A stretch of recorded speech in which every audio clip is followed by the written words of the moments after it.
Tara Krishnaswamy, you know, the fact that the Karnataka government has ordered a probe, they're promising to find out why this happened. The company that's doing the construction has actually put out a statement to say this has never happened on our watch. The managing director Anjum Parvez of BMRCL says it's not inferior work. We use the best steel in our projects.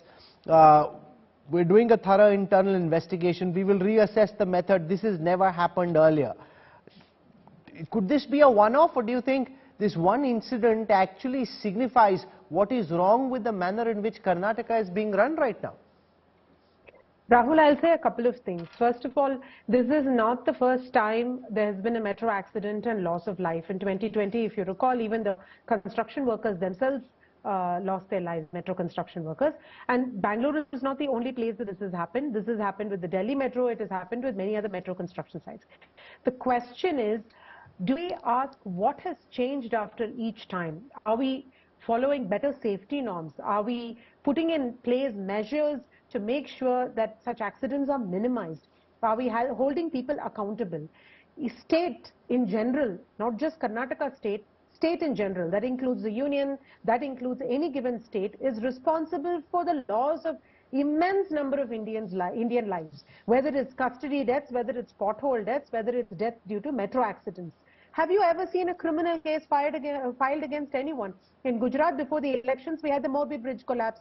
Which state official high-ranking that actually has the ownership of the full project? I'm not talking about subcontractors, right?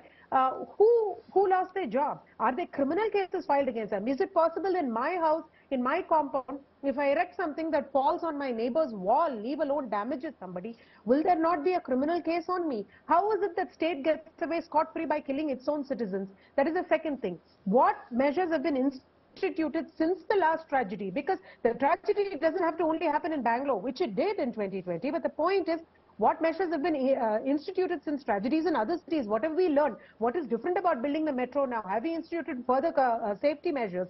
What precautions are we taking? And finally, I'll say that as far as an election issue goes, if my council, the BBMP, the corporation of Bangalore owns the issue, like the way they own potholes, even though they've been doing a shoddy job of it, I can vote them out.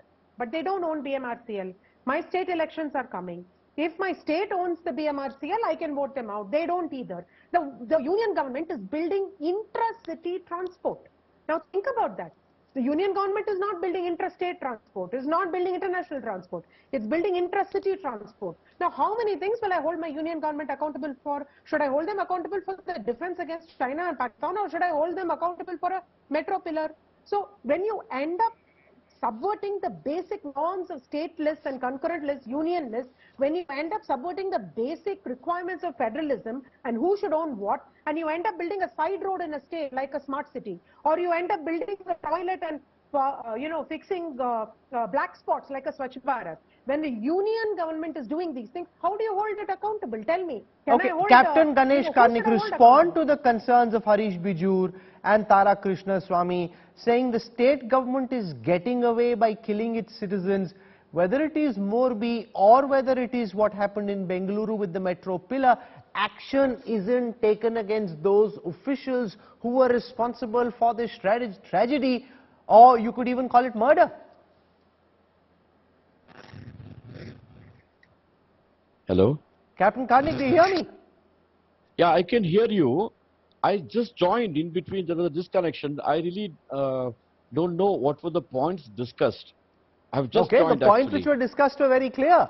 That the politicians of Bengaluru have been hollering about things like the hijab ban, loudspeakers for azan, temple fare ban on Muslim traders, halal versus jhatka, I can go on. When a metro pillar goes down, there is no protest. There is no sense of empathy being shown by the political class towards that young mother and her toddler who were killed. It almost seems as if Karnataka politicians are living in a bubble of their own, completely disconnected with the real problems of people in their state. Rahul, I'm sorry, you're mixing too many issues. This is a tragic accident and all of us are very seriously concerned about it.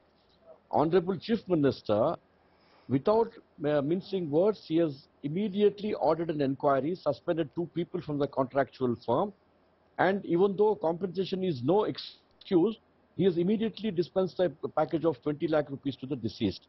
This doesn't absolve me from the responsibilities. I do understand. But mixing up issues of other protests with this is an accident, and an unfortunate accident, a tragic accident. And my heart literally bleeds for, the poor family. Should not have happened. A structure which was being erected, something went wrong. The inquiry will bring it out. It's a huge work going on. This should not have happened. People should have taken proper precautions. Now, while discussing about this, if you are talking of azan, you are talking of hijab, you are talking of many other protests, it has nothing to do with this incident. Okay. It's